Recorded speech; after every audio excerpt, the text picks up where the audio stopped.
petite variante dans mon toujours bonjour tout le monde. Bienvenue à la troisième et dernière partie de la trouvaille des zéros des fonctions sinus. Je tiens à dire que chose primordiale, c'est interdit de m'écouter si vous n'avez pas encore écouté vous-même la deuxième partie de la trouvaille des zéros des fonctions sinus, car vous ne comprendrez pas. Donc, allez écouter la deuxième partie des zéros des fonctions sinus avant d'écouter efficacement bien cette troisième et dernière section de la trouvaille des zéros des fonctions sinus. Donc, c'est primordial. On ne trichez pas. On se retrouve dans quelques secondes. OK, allons-y par l'exemple 5. Mais avant de partir en peur par l'exemple 5, je tiens à vous faire marquer une chose pertinente. Si vous avez bien remarqué dans la section d'auparavant 2, la capsule 2, dis-je bien, tous les sinus, lorsqu'ils étaient isolés, étaient égaux à une hauteur qui était connue. Genre, hauteur 1/2, racine carrée de 2 sur 2, à la limite, racine carrée de 3 sur 2 aussi. Autant positive que parfois négative. Mais ça se peut que lorsque le sinus devient être isolé, arrive à une hauteur méconnue. Donc, la technique sera la même avec une petite variante importante. Donc, allons-y en ce sens-là pour trouver les zéros de la fonction sinus suivante. C'est-à-dire, premièrement, on va isoler d'abord le sinus de votre 2x moins 3 en faisant plus 4 divisant par le paramètre A, 5 ensuite. Donc, j'aurai à ma gauche 4 cinquièmes va être égal à mon sinus isolé de 2x moins 3. Rien ne change à l'étape suivante. Je cherche à retrouver les angles. Donc, je tiens à remarquer que je vous encadre dans le fond 2x moins 3, mais je me fous de qu'est-ce que j'encadre précisément. Donc, mon but, c'est de trouver que sont les angles pour lesquels leur hauteur, car sinus rime avec hauteur, je tiens à le préciser encore, dont leur hauteur est de 4 cinquièmes. Je répète, trouvons les angles dont leur hauteur est de 4 cinquièmes. Pour ce faire, comme dans le temps, je me fie avec un petit cercle trigonométrique que je fais à main levée ici. Hauteur 4 cinquièmes. Je suis donc à hauteur, ici j'invente 4 cinquièmes, 4 en 1. Voici l'angle à hauteur 4 cinquièmes.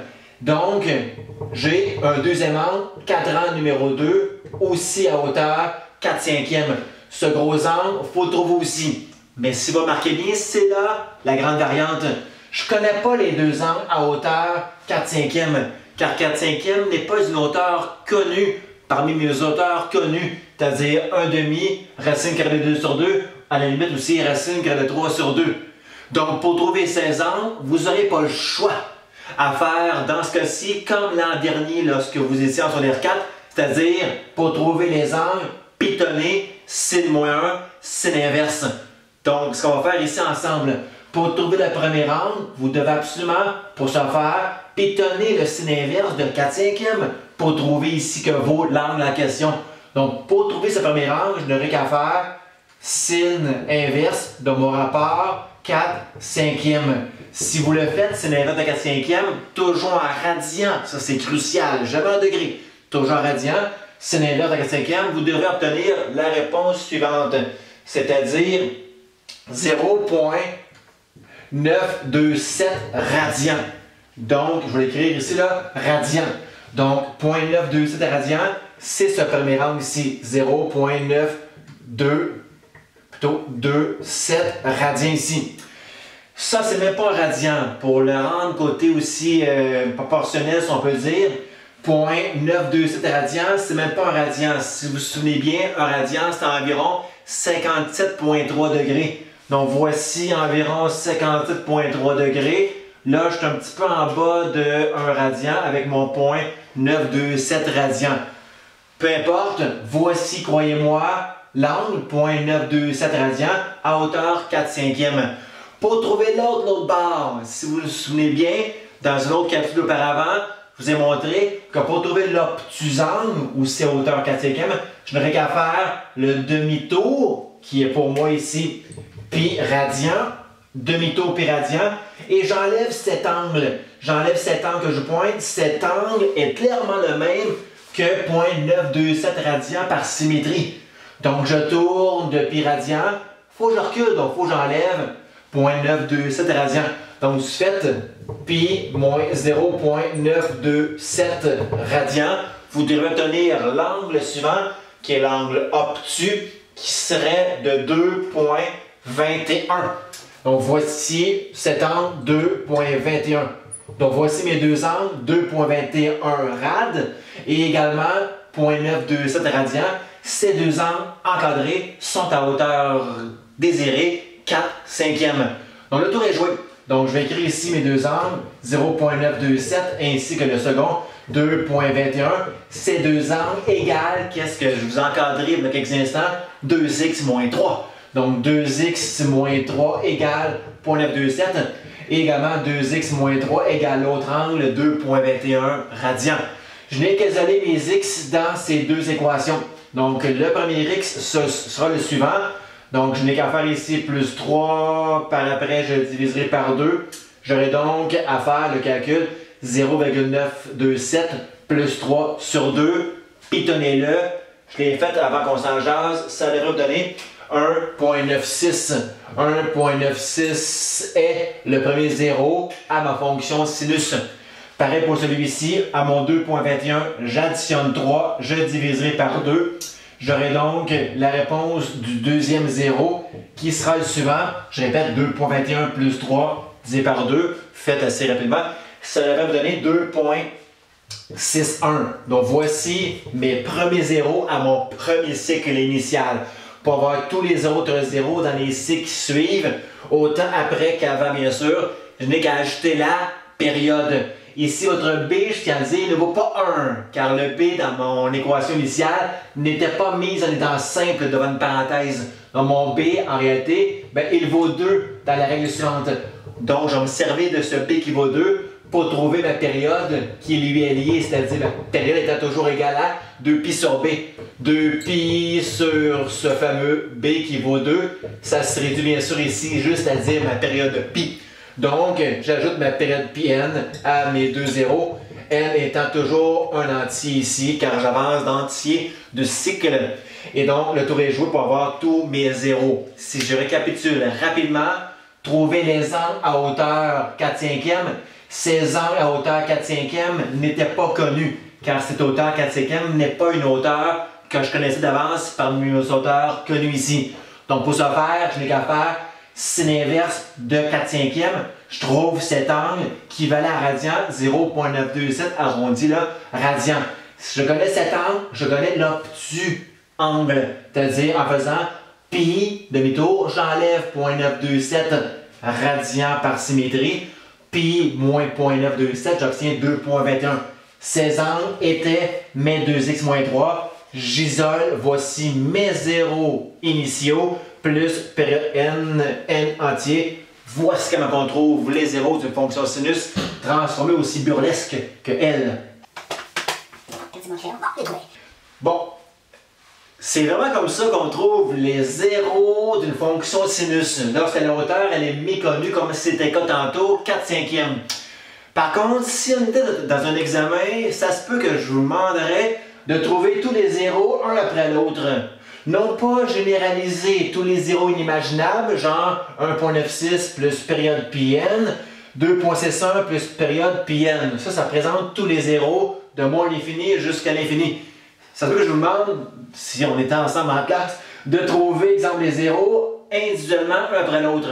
C'est simple à mort. La preuve, voici les deux premiers zéros à mon cycle initial. Je peux tirer de ceux-ci pour me guider. 1,96 et j'ai l'autre dans le même cycle, 2,61. Premier zéro à mon premier cycle. Si vous voulez avoir les autres zéros qui suivent dans les cycles par après, je n'aurai qu'à avancer d'un cycle qui dit avancer d'un cycle dit avancer d'une période. Depuis le début, je n'ai ma période pi. Donc si vous voulez avancer, j'additionnerai simplement que pi à 1,96. Si vous faites 1,96 plus 3,14, ça devrait vous donner, toujours bien sûr arrondi à cause que j'arrondis mes zéros initiaux, 1,96 plus pi me donnerait 5,10. 5,10. Voici mon troisième zéro. Si vous voulez avoir le zéro qui suit de 0,61 dans le cycle par après, je n'aurai qu'à ajouter encore une fois ma période. 2,61 plus 3,14 me donnerait naturellement 5,75. Vous voulez avoir encore des zéros qui suivent, toujours plus une simple période. 5,10 plus 3,14, du moins toujours arrondi, donnerait 8.24. 5.75 plus pi me donnerait, je le fais ici à l'instant, 5.75 plus pi, ça me donnerait ici 8.89. 8.89 serait genre le sixième zéro. Ça, c'est pour trouver les zéros qui suivent dans les cycles vers les positifs. Si vous voulez donner exemple, les zéros dans les cycles qui vont vers les nombres négatifs, vous n'auriez qu'à partir de vos zéros initiaux et reculer d'une période. Si je recule de cycle, je recule aussi d'une période avancée plus la période reculée, j'enlève ma période. Donc ici, je vais enlever pi, donc à 1.96. Je le fais ici à l'instant. 1.96, j'enlève pi, je vais obtenir moins 1.18. Moins 1.18. Si vous voulez avoir un 0 avant le 2.61, j'enlèverai ma période, donc j'enlèverai encore ici pi. 2.61, je le pitonne live devant vous. Moins pi, j'aurai moins 0.53 ici. Je recule encore de pi à mes zéros suivants. J'aurai les zéros encore plus loin dans les x négatifs. Donc, c'est le même qu'on trouve les zéros un après l'autre. Je pars de mes zéros initiaux trouvés là, dans mon problème, 1.96, 2.61. J'avance de période pour avoir les zéros qui suivent. Je recule de période, donc j'enlève ma période pour avoir les zéros d'auparavant. Ça, c'est le même qu'on trouve les zéros après l'autre.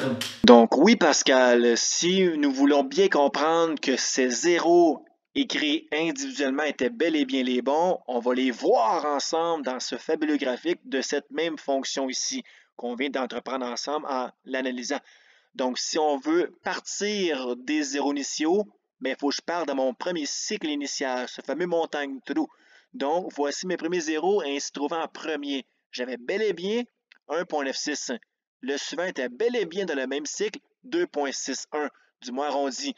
Si on voulait avancer dans le prochain cycle montagne trou, il faut que j'avance d'une période. Donc, en ajoutant pi à ces premiers zéros-là, un après l'autre, j'obtenais bel et bien le suivant, 5.10. Moi, j'avais arrondi à 5.10 tantôt. Et le suivant, 5.75. Une période de plus loin que ces deux zéros-là ici, on obtenait bel et bien 8.24. Moi, j'avais arrondi tantôt à 8.24, ainsi que 8.89. Donc, si on veut obtenir les zéros qui suivent, on n'a qu'à ajouter la période à ces premiers zéros initiaux. Si on va avoir les zéros dans les cycles d'auparavant, on n'a qu'à partir de ces zéros initiaux et d'enlever, on recule, on enlève une période pour reculer d'un cycle. Donc, j'obtenais bel et bien de ces zéros initiaux en enlevant une période de pi, mais ces zéros qui étaient moins 0,53 ainsi que moins 1.18. Donc, ce qui concorde hyper bien. Si on avance, on ajoute une période. Si on veut reculer, bon, on soustrait une période de nos premiers zéros ainsi trouvés par l'algèbre. Donc, voici comment on voit les fabuleux zéros. De retour à moi en studio. Si, admettons, vous voulez savoir si vos réponses sont bonnes, c'est très simple. Vous n'avez qu'à prendre, admettons, ces zéros et les flanquer à tour de rôle à place de ce x pour voir si le y est nul. Je vais le faire en accélérant ma voix pour la rendre encore plus virile. Donc, je prends ma calculatrice et je pitonne ceci. C'est-à-dire que j'en prends au hasard. Donc, je prends 8.24. 8.24, c'est un 0. Donc, c'est un x. Vérifions que si x vaut 8.24, que le y est très près d'être 0, quand je même arrondi ici mes chiffres. Donc, 2 fois 8.24 me donne 16.48. J'enlève 3, j'enlève 3. Le sinus de 13.48, radian, c'est important de le faire en radian. Sinus de 13.48 donne 0.79 fois 5 fois 5, 3.95, voyez-vous, moins 4. Très près de 0, là, moins 0,04. Ce qui affirme que 8.24 est bel et bien un bon zéro. Nous sommes déjà rendus au dernier exemple ensemble dans la trouvaille des zéros. Voici donc les derniers exemples. Exemple 6, trouvons le zéro, ou plutôt les zéros surtout, de la fonction sinus suivante. Comme c'est le dernier, je vais le faire assez rapidement. Première étape, j'isole mon sinus de mon 3x plus 5. Plus 6 divisé par moins 7. J'aurai donc ici mon sinus isolé en ce sens. Plus 6 sur moins 7, j'aurai une hauteur négative, moins 6 septièmes. Donc là, je vais travailler vers 84, 83, hauteur négative. Égal mon sinus de 3x plus 5 entre parenthèses. Ici, je me pose la grande question, qui est toujours la même en fait. Trouvons les deux angles. Trouvons les deux angles pour lesquels leur hauteur à ces angles serait de moins 6 cinquièmes. Pour ce faire, je vais me guider d'un fabuleux cercle trigonométrique, dis-je bien, dans un plan cartésien. C'est-à-dire, trouvons les angles à hauteur moins 6 septièmes. Je suis à hauteur négative, donc cadran numéro 4 à hauteur moins 6 septièmes. Et également sont symétriques à hauteur aussi 6 septièmes négatif, cadran numéro 3 en plein ici. Comme ces hauteurs sont méconnues, donc pour trouver ces angles, je récapituler, sin inverse, je vais voir ici en dessous, sin inverse de pas n'importe quoi, de ma hauteur méconnue, c'est-à-dire ici de moins 6 septièmes. Si vous le faites en radian, sin inverse de moins 6 septièmes, vous devez avoir cet angle, moins 1,03 radian. Moins 1,03, arrondi bien sûr, radian. Là, on se demande lequel des deux, cadran 4 ou cadran 3, serait moins 1,03. Je tiens à vous dire une précision importante, le négatif. Négatif dans un angle signifie le sens de tourner cet angle. Positif, sens anti-horaire. Négatif, sens horaire. Donc, moins 1,03, ce serait cadran numéro 4 ou moins 1,03, cadran numéro ici 3. Moins 1,03, c'est pratiquement moins 1 rad. Moins 1 rad, en degrés pour mieux se repérer, c'est environ moins 57,3 degrés, car 57,3 degrés est environ 1 radian. Fait que ça veut dire que moins 1,03 radian est clairement celui-ci, cadran 4.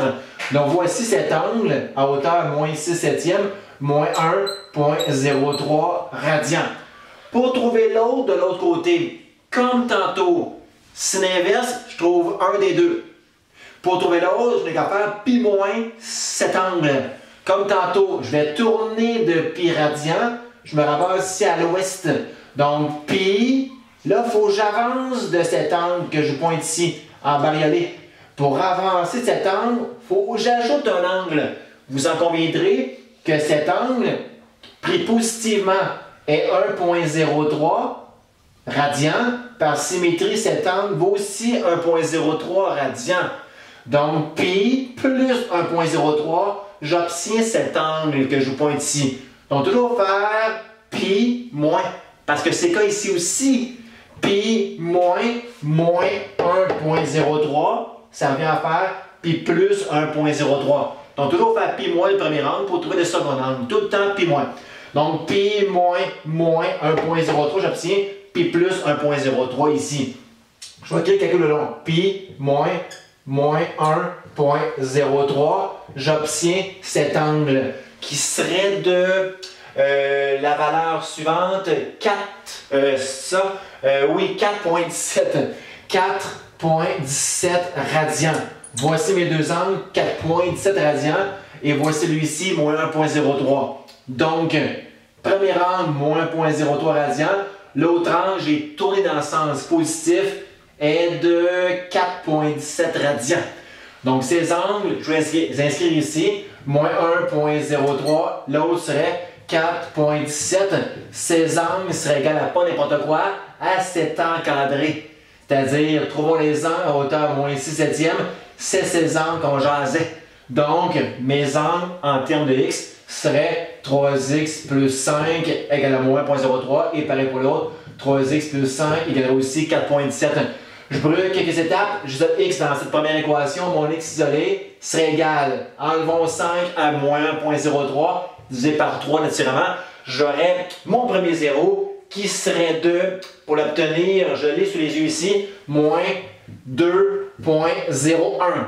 Pareil pour l'autre, mon second 0, je l'obtiens en lisant la x de cette équation, j'enlève 5 à 4,17 divisé par 3, j'aurai mon second 0 qui serait de moins 0,28. Moins 0,28.